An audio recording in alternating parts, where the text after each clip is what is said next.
Historia Biografi.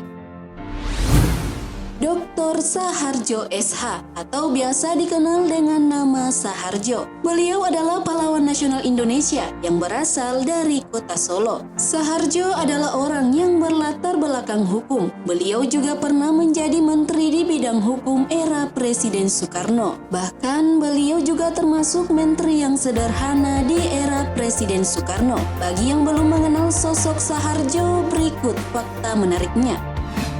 Tapi sebelum lanjut, kami ingatkan kembali untuk subscribe channel ini dan aktifkan lonceng notifikasi kamu untuk mendapatkan info dari Historia Biografi.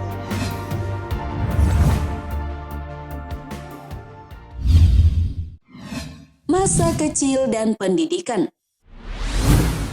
Dr. Saharjo SH lahir di Solo pada tanggal 26 Juni 1909. Ayahnya sangat memperhatikan pendidikan Saharjo. Oleh karena itu, melalui kedudukan ayahnya yang cukup tinggi, Saharjo memiliki akses untuk mengenyam pendidikan di Europesce Lagere School atau ELS, sebuah sekolah setingkat SD yang hanya menerima murid-murid keturunan Belanda dan anak-anak pegawai tinggi pemerintahan Hindia Belanda dan pemerintahan Kerajaan Jawa. Saharjo tamat dari ELS pada tahun 1922 dan kemudian melanjutkannya ke Stovia, sebuah sekolah dokter di Batavia. Namun hanya bertahan sekitar setahun. Saharjo merasa bidang kedokteran tidak sesuai dengan dirinya. Hal tersebut karena ia tidak tahan melihat darah. Menyadari tidak berbakat menjadi seorang dokter, Saharjo kemudian pindah ke sekolah Algemene Middelbare School atau AMS bagian B yang kemudian dapat diselesaikannya tepat waktu.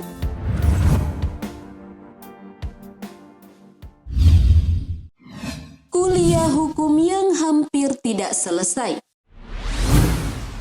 Mengantongi ijazah AMS sebenarnya sudah cukup untuk menjadikan Saharjo sebagai seorang pegawai negeri. Namun, ia tidak berminat untuk itu. Saharjo kemudian melanjutkan kuliah di Sekolah Tinggi Hukum Recht Hogeschool atau RHS. Setelah sebelumnya ia bekerja sebagai guru di sebuah perguruan rakyat. Meski Saharjo tergolong anak yang cerdas, namun pendidikannya di RHS tidak dapat dikatakan lancar. Merangkap sebagai pengajar di perguruan rakyat serta persoalan biaya menjadi hambatannya untuk kuliah di RHS. Bahkan di tahun kedua, Saharjo hampir memutuskan untuk berhenti kuliah. Namun berkat bantuan tunangannya Siti Nuraini, hingga akhirnya ia berhasil menyelesaikan kuliahnya dan berhasil meraih gelar sarjana hukum. Siti Nuraini sendiri sebelumnya merupakan siswa kelas tertinggi di tempat Saharjo mengajar. Saharjo tertarik pada Siti Nuraini karena keahliannya dalam membaca puisi berbahasa Prancis. Pertemuan itu menjalin cinta kasih dan saling berjanji akan hidup bersama. Oleh karena itu, Nuraini pun merasa ikut bertanggung jawab dalam pembiayaan sekolah calon suaminya.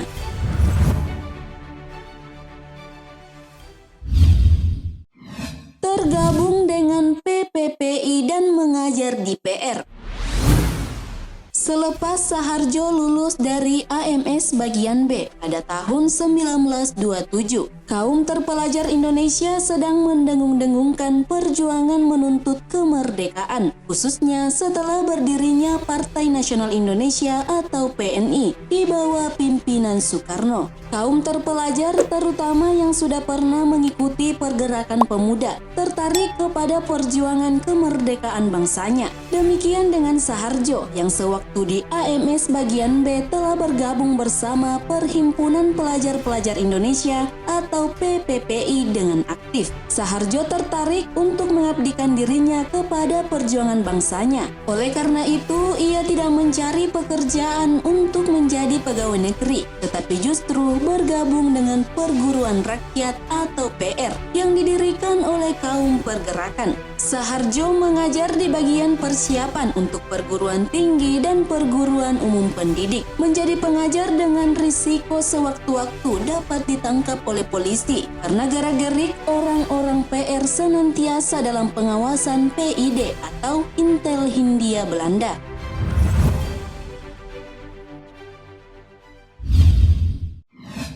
Karir Saharjo di bidang hukum.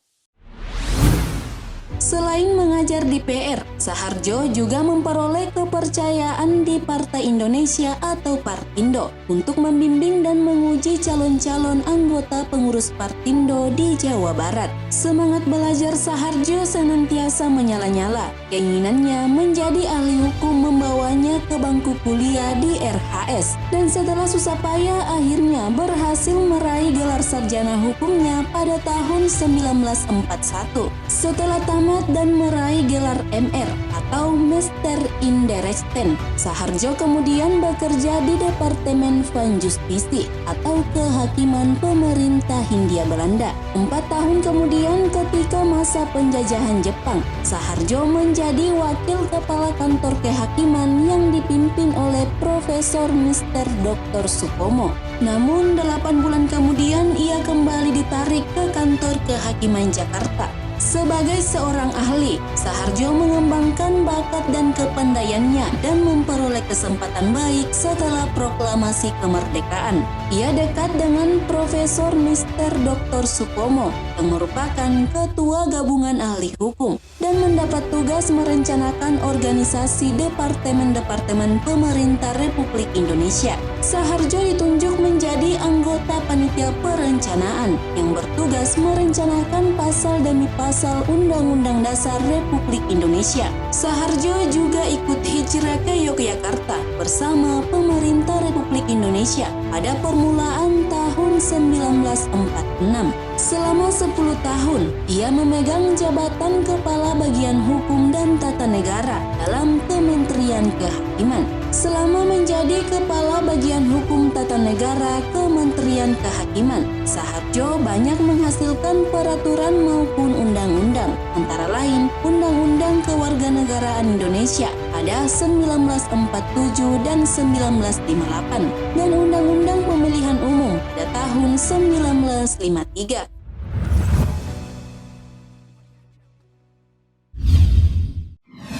Menjadi menteri di bidang hukum era Orde Lama. Pada tahun 1950 menjelang berdirinya Republik Indonesia Serikat atau RIS. Saat itu ia bertugas merencanakan Undang-Undang Dasar RIS. Perannya yang tidak kalah penting ialah perubahan bagian ketiga Undang-Undang Dasar RIS yang berbunyi bahwa negara yang berbentuk Republik Kesatuan itu sesungguhnya tidak lain daripada negara Indonesia yang kemerdekaannya diproklamirkan pada tanggal 17 Agustus 1945. Hasil pemikiran Saharjo membawa penjelasan mengenai hakikat negara Republik Indonesia. Penjelasan itu menolak pendapat bahwa negara Republik Indonesia hadiah Konferensi Meja Bundar atau KMB antara Belanda dengan Indonesia. Pada tahun 1958, Saharjo diangkat menjadi Sekretaris Jenderal Departemen Kehakiman. Kemudian, setelah Presiden mendekretkan kembali ke Undang-Undang Dasar 1945 pada tanggal 5 Mei 1959, ia diangkat menjadi Menteri Kehakiman dalam Kabinet Kerja 1. Saharjo juga tetap menjadi Menteri Kehakiman dalam Kabinet Kerja 2 dan Kabinet Kerja 3 pada tahun 1962. Bahkan diangkat menjadi Wakil Perdana Menteri Bidang Dalam Negeri yang bertugas mengordinir Departemen Pemerintah Umum dan Otonomi Daerah.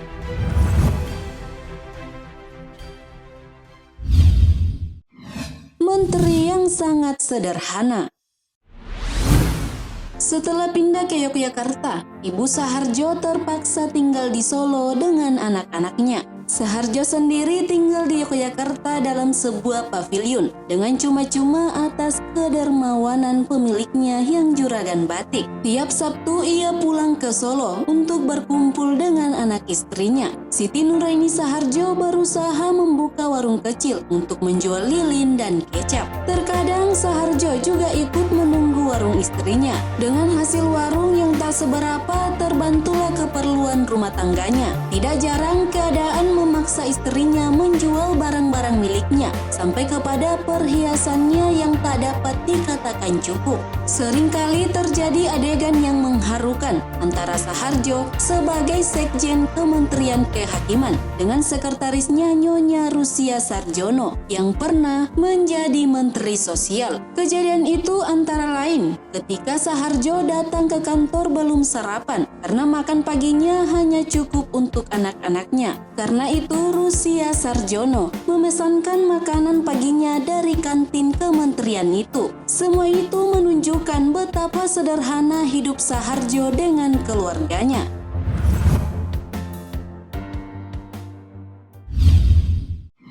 Watak sederhana yang menciptakan berbagai gagasan.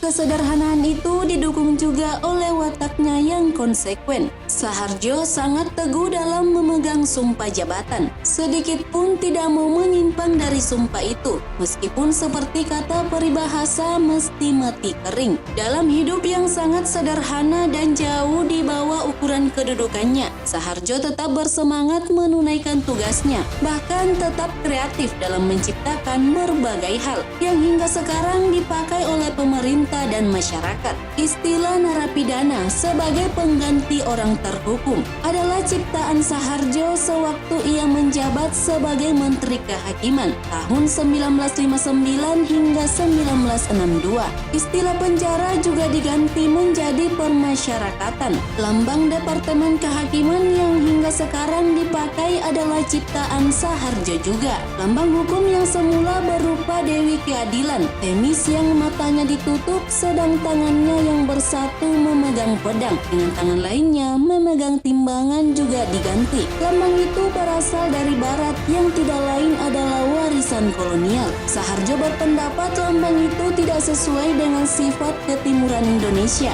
maka ia menciptakan lambang baru yang berupa pohon beringin sebagai lambang pengayoman. Hal ini lebih menyentuh rasa perasaan daripada pikiran semata atau intelektualitas. Lambang keadilan ciptaan Saharjo itu diterima oleh Seminar Hukum di tahun 1963 dan dipakai hingga sekarang.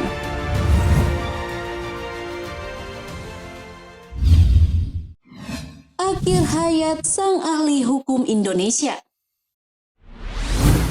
Pada tanggal 6 November 1963, ketika sebagai Menteri Kehakiman Kabinet Kerja 3, Saharjo mempersembahkan gelar pengayoman kepada Presiden Soekarno dan menyematkan pula lambang keadilan. Waktu itu tampak Saharjo mulai terganggu kesehatannya karena tekanan darah tinggi. Sampai di rumah ia berkata kepada istrinya bahwa tugasnya kepada negara sudah selesai. Seminggu kemudian pada tanggal 13 November 1963, Saharjo wafat akibat pendarahan otak. Saharjo dimakamkan di Taman Makam Pahlawan atau TMP Kalibata, Jakarta Selatan. Pemerintah Republik Indonesia memberikan penghargaan kepada Saharjo sebagai pahlawan nasional melalui surat keputusan Presiden Republik Indonesia nomor 245 tanggal 29 November 1963. Satya Lencana Kemerdekaan serta namanya juga diabadikan untuk sebuah nama jalan di Jakarta. Beliau juga mendapat gelar Doktor Honoris Causa di bidang ilmu hukum dari Fakultas Hukum Universitas Indonesia. Terima kasih telah menonton video ini. Jangan lupa like and share serta sampaikan kritik dan saranmu di kolom komentar. Sampai bertemu kembali di video Historia Biografi selanjutnya.